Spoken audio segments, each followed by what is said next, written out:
জনজাতীয় আৱেষ্টনীৰ ভূমি জনজাতীয় লোকসকলে বৃহৎ পৰিমাণৰ টকাৰ লেনদেনত বেচা কিনা কৰি আছে। এই ক্ষেত্ৰত আপোনালোকে কেনেধৰণৰ মন্তব্য কৰিব? যিটো অভিযোগ আছে যে দুনীয়া মানুহৰে এনেকুৱা বৃহৎ পইচা লেনদেনত মাটি বিক্ৰী হৈছে বুলি কৈছে, সেইটো মানে সত্য নহয়। সেইকাৰণে এই কচুতলী নামৰ যিখিনি জেগাবিলাক আহিছে তাত এই মানুহবিলাকে তাত আগতে বাওতলী আছিল, বাওতলী খেতি কৰিছিলে, কিন্তু এই বাওতলী খেতিত তেওঁলোকে যিহেতু প্ৰবজন হৈ আহিছে, প্ৰবজিত হৈ আহিছে, তেওঁলোকে তাত খেতি হ'বই নেকি? তেওঁলোকে ৰাতিৰ ভিতৰত গৰু খুৱাই দিয়ে, ছাগলী খুৱাই দিয়ে, নাইবা তেওঁলোকে টকা ধনক কাটি নি পেলাই বৰবাদ তেওঁলোকে লৈ যায়। কিন্তু এই ধৰণৰ তেওঁলোকে খেতিৰ ওপৰতো হাৰাচমেণ্ট দিয়াৰ কাৰণ আছে। খেতি কৰাকে তেওঁলোকে বাদ দিছে। আৰু আজি এছামে তাক মানে বেলেগ ৰূপ দিব বিচাৰিছে যে মানুহবিলাকে বৃহৎ পইচা পাতি তেওঁলোকে লেনদেন কৰি পেলাই তেওঁলোকে মাটি বিক্ৰী কৰিছে, দিছে বুলি কৈছে। সেইটো সম্পূৰ্ণ সত্য নহয়। সেইকাৰণে যে এই বিষয়টো তেওঁলোকে স্বেচ্ছাই কিছুমান মাটি মানে চম্ভালি দিছে আৰু কাৰোবাৰ লগত তেওঁলোকে আধি কৰিছে।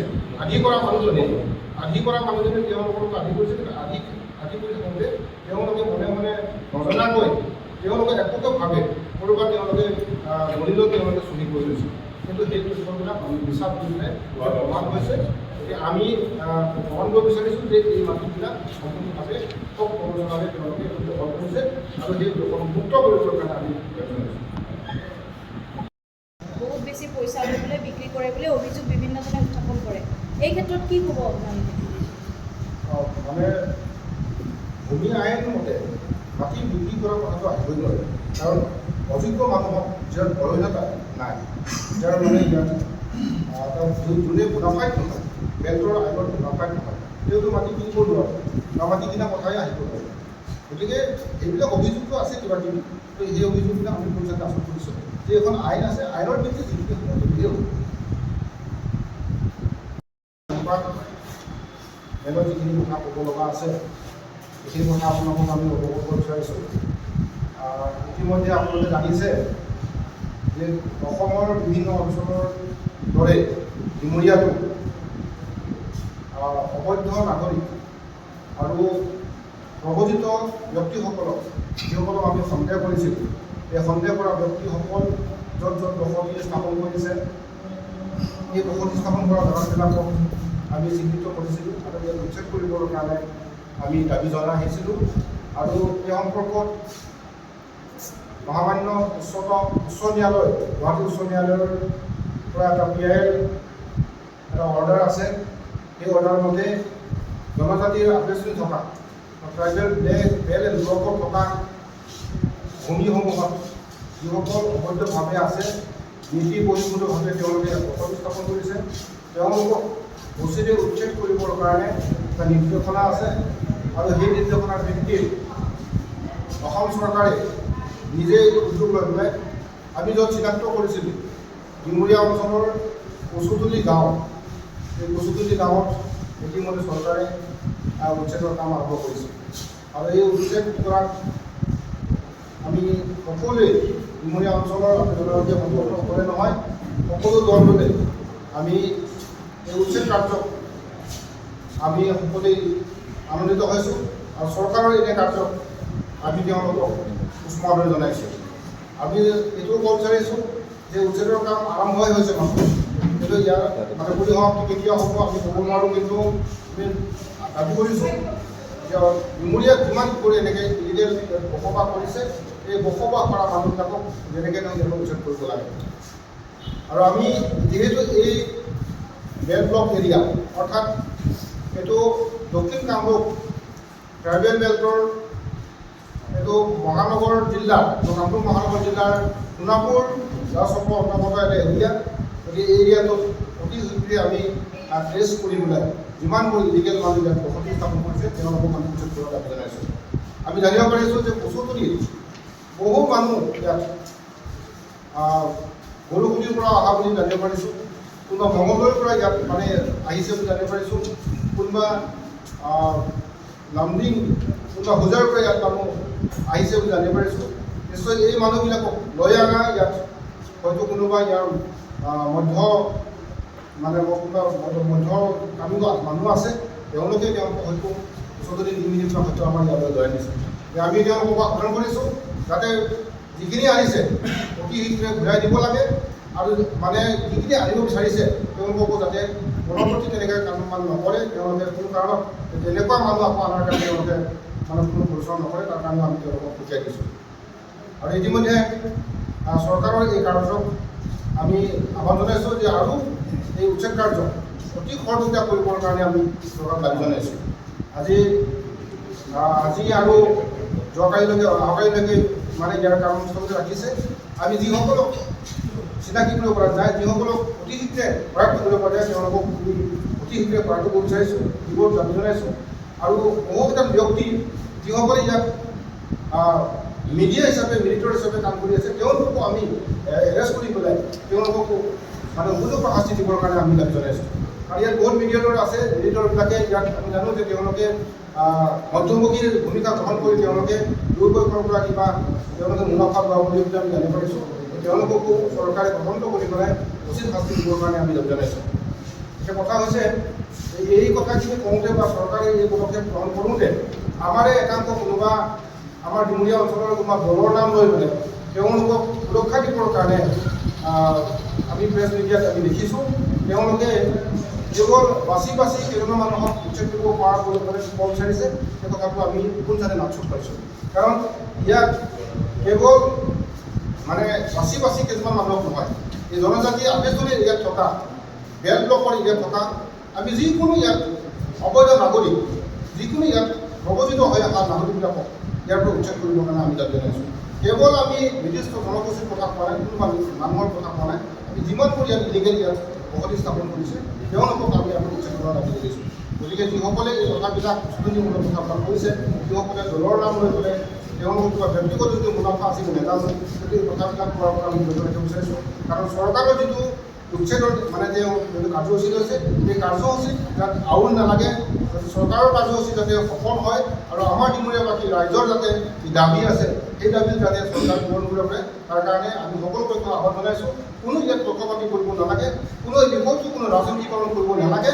ই ডিমৰীয়াৰ এটা সমগ্ৰ ডিমৰীয়াবাসী ৰাইজৰ এটা দাবী হিচাপে উত্থাপন কৰি পেলাই চৰকাৰক আমি সহযোগ কৰিবৰ কাৰণে আমি সকলোকে আহ্বান জনাইছোঁ। চৰকাৰৰ কাৰ্যসূচী যদি কিবা থাকে ইয়াক আমি নিশ্চয় আঙুলিয়াই দিম। গতিকে যিসকলে এই ধৰণে ব্যক্তিগত কথাত কৈ পেলাই কাৰোবাৰ মুনাফাৰ কাৰণে হয়তো কথাবিলাক কৈছে, কাৰোবাৰ সংৰক্ষণ কথা কৈছে, এই কথাখিনি আমি কেতিয়াও মানি ল'ব পৰা নাই। সেইখিনি কথা নকোৱাৰ কাৰণে আমি আহ্বান জনাইছোঁ। ইতিমধ্যে আপোনালোকে জানিছে যোৱা ৰাতি চকুৰ আলী নামৰ ব্যক্তিজনে এটা মানে চকুৰ আৰু তেওঁৰ কিবা ওৰফে অংকুৰ আলী বুলি তেওঁৰ নাম, তেওঁ মানে তেওঁ ফেচবুকত তেওঁ পোষ্ট কৰিছে আৰু সেই ফেচবুকত তেওঁ উচতনিমূলক কথা কৈছে। আমি নিশ্চয় তাক গৰিহণা দিছোঁ আৰু ইতিমধ্যে আমি দাবী জনাইছোঁ যে সেই ব্যক্তিক কাৰায়ত্ব কৰিব লাগে, প্ৰশাসনে কাৰায়ত্ব কৰিব লাগে, উচিত মানে শাস্তি দিব লাগে। এই শাস্তি দাবী জনাৰ কাৰণে আমি যোৱাকালি প্ৰশাসনক আমি দাবী জনাইছিলোঁ আৰু ইতিমধ্যে পুলিচে তেওঁ কাৰায়ত্ব কৰিছে আৰু তেওঁ জেলহাজত দিয়া বুলি কৈছে। গতিকে আমি চৰকাৰক এই বিষয়টোত আমি ধন্যবাদ জনাইছোঁ যে চৰকাৰে আমাৰ দাবীৰ প্ৰতি সন্মান জনাইছে আৰু এইটো তেওঁকো উচিত শাস্তি দিবৰ কাৰণে আমি আহ্বান জনাইছোঁ। সন্মানীয় সাংবাদিক বন্ধুসকল, আজি আমি যিটো প্ৰেছ মিট দিছোঁ সঁচাকৈ আমি এইকাৰণে দিব লগা হৈছে। প্ৰথম কথা হ'ল জাতি মাটি ভেটিৰ অত্যাচাৰত চৰকাৰখনে যিবোৰ পদক্ষেপ ল'ম বুলি কৈছিলে, জনজাতীয়সকলৰ কাৰণে কিছু পদক্ষেপ লোৱা আমি দেখিছোঁ। সেইকাৰণে প্ৰথমতে চৰকাৰক আৰু প্ৰশাসনক আমি ধন্যবাদ জ্ঞাপন কৰিছোঁ। প্ৰথম কথাটো হ'ল কি, আমি সকলোৱে জানো 1950 চনৰ 27 ফেব্ৰুৱাৰী তাৰিখে South Kamrup bell and block গঠন হৈছিল। এতিয়া চাউথ কামৰূপ অৰ্থাৎ সোণাপুৰ চাৰ্কলত বা চাউথ কামৰূপৰ টোটেল প্ৰায় 1,56,000 ট্ৰাইবেল বেল্টৰ মাটি আছিল। কিন্তু পৰৱৰ্তী সময়ত ইয়াত বিভিন্ন ধৰণৰ প্ৰৱৰ্তনকাৰী শক্তিয়ে হওক, উদ্যোগ ইণ্ডাষ্ট্ৰীয়ে হওক, এই বেল্টৰ মাটিসমূহ আগ্ৰাসন হৈ উঠিছিল। এই কথাখিনি আমি বহুতবাৰ চৰকাৰক আপত্তি জনাই আহিছিলোঁ, বহুতবাৰ আমি দৰখাস্ত দি আহিছিলোঁ, বিভিন্ন কথা কৈ আহিছিলোঁ। সেই চেগতে 2012 চনত প্ৰদ্যুৎ কুমাৰ বৰা বুলি এজন ব্যক্তিয়ে বেল্টৰ ওপৰত সমগ্ৰ অসমতে এটা PIL কৰিলে। PIL গোচৰ নম্বৰ 78 2012 চনত কৰিলে। সেই গোচৰ মতে আমি এইটো কথা গম পালোঁ যে এই গোচৰ ভিত্তিত এইটো কথা আমি গম পোৱা গৈছে যে অকল চাউথ কামৰূপ বেল্ট এণ্ড ব্লকত ইয়াতে দেখাইছে যে এইবিলাক 24,534 বিঘা মাটি ৰিপৰ্ট মতে এইবোৰ ৰিপৰ্ট মতে চাউথ কামৰূপ বেল্ট এণ্ড ব্লকত ইলিগেল এনক্ৰচমেণ্ট হৈছে, অবৈধ প্ৰব্ৰজনকাৰীয়ে দখল কৰিছে। গতিকে এই সেৱকে চৰকাৰখনে কি কৰিছে, এইটো অৰ্ডাৰখন এইটো কথা কৈছে যে এখন অৰ্ডাৰ মতে এইটো কথা কৈছে যে যিবোৰ মাটি অবৈধ দখল হৈছে অতি সোনকালে সেইবোৰ কি কয় দখলমুক্ত হ'ব লাগে। কোনবোৰ মাটি দখল হৈছে বুলি কওঁতে যিবোৰ মাটি নেকি বেল্টত পৰে, যিবোৰ মাটি নেকি চাউথ কামৰূপ বেল্টত পৰে, সেই মাটিখিনি বেল্টৰ যোগ্যতা নথকা মানুহসকলে যদি দখল কৰিছে, ইয়াত মাইনৰিটিয়ে হওক বা কোনোবাই হওক বা উদ্যোগ ইণ্ডাষ্ট্ৰিয়ে হওক, যোনে নহওক এইখিনি অতি সোনকালে ইলেকশ্যন হ'ব লাগে বুলি এই অৰ্ডাৰটো স্পষ্টভাৱে উল্লেখ কৰিছে। এই সেৱকে চৰকাৰখনে হাইকোৰ্টৰ অৰ্ডাৰ থকাৰ বাবে কি কৰিছে, এইখন চাৰ্টৰ ৰিপৰ্ট যে 81 নম্বৰ চিৰিয়েল নম্বৰ প্ৰথমটো কচুতলি পথাৰতলি গাঁওখনত যোৱা কেইদিনমান আগত ইলেকশ্যন কৰিছে। যিখিনি ইলেকশ্যন কৰিছে সেই মাটিখিনি কমপ্লিটলি ট্ৰাইবেল বেল্ট এণ্ড ব্লকত আছে। আমি গ্ৰাউণ্ড জিৰ' ৰিপৰ্টত বহুত কথা গম পাইছোঁ, সেইখিনি মাটি ট্ৰাইবেলৰ আছিল বুলি গম পাইছোঁ আৰু ট্ৰাইবেল মানুহৰ পৰা কিছু অলপ লেনদেন হোৱা বুলি গম পাইছোঁ। আমি এইটো কথা ক'ব বিচাৰিছোঁ যে অসম যিটো ভূমি নীতি 10ম অধ্যায়ৰ মতে কোনো অযোগ্য ব্যক্তিয়ে, অযোগ্য ব্যক্তি মানে সেই ব্যক্তিজন যদি সেই বেল্টৰ যদি পাৰ্মানেণ্ট বাসিন্দা যদি নহয়, বেল্ট গঠন হোৱা 1950 চনৰ আগৰ পৰা যদি সিহঁতৰ কোনো পূৰ্বজতি সেই জেগাত যদি প্ৰতিষ্ঠান কৰা নাই বা সোণাপুৰ বা চাউথ কামৰূপ বেল্টত যদি বসবাস কৰা নাই, সেই মাটি কোনোদিনাখন বেচা কিনা নহয়, কোনোদিনাখন লিজ নহয়, কোনোদিনাখন ভাড়া নহয়, কোনোদিনাখন তাত ট্ৰেন্সফাৰ নহয়। এইখিনি কথা ক'ত লিখা আছে 10 চেপ্টাৰ 9ম অধ্যায় যিখন ভূমি নীতি তাত লিখা আছে।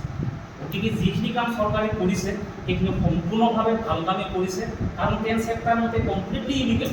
কোনোবাই ক'ব পাৰে আমি 10 বছৰ তাতে বাস কৰি আছোঁ, আমাৰ হাতত কিনা কাগজ আছে, ক'ব পাৰে, থাকিব পাৰে, কিন্তু সেই কিনা সেই বেচা কিনা হয়তো ইলিগেল হৈছে। কাৰণ 10 চেপ্টাৰত কোনো বহিৰাগত মানুহে মানে বহিৰাগত মানুহ বুলি কওঁতে এই বেষ্টলীত চাউথ কামৰূপ বেল্টৰ বাহিৰৰ মানুহে ইয়াত কিন্তু ইলিগেল। এইখন 10 চেপ্টাৰৰ কথা কৈছে। এইখন যিখন লেণ্ড ল' অফ আছাম এইখনৰ মতে আমি কথা কৈ আছোঁ, এইখনৰ মতে কি হৈছে, এইখনৰ মতে ভাৰ্ডিক্ট ওলাইছে। গতিকে সেইখন কোনো ভাইলেট হোৱা নাই, গতিকে যি কাম কৰিছে উচিত কাম হৈ আছে। সেইকাৰণে প্ৰশাসন আৰু চৰকাৰক আমি ধন্যবাদ জ্ঞাপন কৰিছোঁ। পৰৱৰ্তী সময়ত অকল কচুতলিটি য'ত য'ত PI মতে য'ত য'ত আইডেণ্টিফাই কৰা আছে সেই গাঁওসমূহ উদ্যোগ ইণ্ডাষ্ট্ৰিয়ে হওক বা কোনোবা যিকোনো মানুহে হওক, সেই গাঁওখিনি অতি সোনকালে আমি ইলেকশ্যন হ'ব লাগে বুলি চৰকাৰক দাবী জনাইছোঁ আৰু জনাই থাকিম, আৰু সেইখিনি হ'ব লাগিব। আমি এইটো কথা গম পালোঁ যে এই ৰিপৰ্ট মতে Dipankar Das joint secretary revenue and DA department Assam চৰকাৰৰ, তাৰ ৰিপৰ্ট মতে ইয়াতে কৈছে কি কমাৰকুছি গাঁৱত 100 বিঘা মাটি ইলিগেল এনক্ৰচমেণ্ট হৈছে। তাৰপিছত পেটিচিয়াত 130 বিঘা, কৰচিয়া গাঁৱত 200 বিঘা, দিগাৰুপাৰ 5 বিঘা, লফলঙত 40 বিঘা, কমলাচাৰী গাঁৱত 400 বিঘা, সোণাই গাঁৱত 200 বিঘা, মৰকডলাত 30 বিঘা, আমভেৰ গাঁৱত 150 বিঘা, তামুলীকুছি গাঁৱত 150 বিঘা, বৰ্ণি গাঁৱত 3 বিঘা, চৰুতাৰী গাঁৱত 25 বিঘা, অমৰা পথাৰত 7 বিঘা, টোপাতলি গাঁৱত 20 বিঘা আৰু কচুতলি কাহিকুছিত 50 বিঘা। এইখিনি ইলিগেল এনক্ৰচমেণ্ট হৈছে বুলি এখন অসম চৰকাৰ এপিডিপি স্পষ্টভাৱে উল্লেখ দিছে। এইখিনি আমি কোৱা কথা নহয়, চৰকাৰ আৰু হাইকোৰ্টৰ কথা। ইমানখিনি ইলিগেল চৰকাৰে যদি ধৰাত পৰে, কোনোবা হাইকোৰ্টে যদি ধৰাত পৰে, তাত আমি সেইখিনি ভাল হোৱা নাই, এফেকশ্যন কোনোবাই বন্ধ কৰিব লাগে, এই ধৰণৰ কথাবিলাক অমূলক কথা, বিভ্ৰান্তি কথা। এই মুহূৰ্তত ডিমুৰে থকা খিলঞ্জীয়াসকল এইভোট হোৱাৰ সময়, ট্ৰাইবেলসকল এইভোট হোৱাৰ সময়। খিলঞ্জীয়া এইকাৰণে কৈছোঁ, ইয়াত থকা খোজ কলিতা আহোম মৰাৰ মতো যিসকলে 50 লাখৰ পৰা বসবাস কৰি আছে খিলঞ্জীয়াসকল, সেইসকল এইভোট হয়। এই চৰকাৰে কৰা কাৰ্যটোক আমি সন্মান জনাব লাগে, সহযোগিতা কৰিব লাগে আৰু আদৰণি জনাব লাগে। গতিকে সেইখিনিকে আপোনালোকৰ এই মিডিয়া থ্ৰুদি আপোনালোকক অৱগত কৰিলোঁ আৰু সেইখিনিকে আপোনালোকক সময় সুবিধা দিয়াৰ বাবে আপোনালোকক ধন্যবাদ জ্ঞাপন কৰিছোঁ।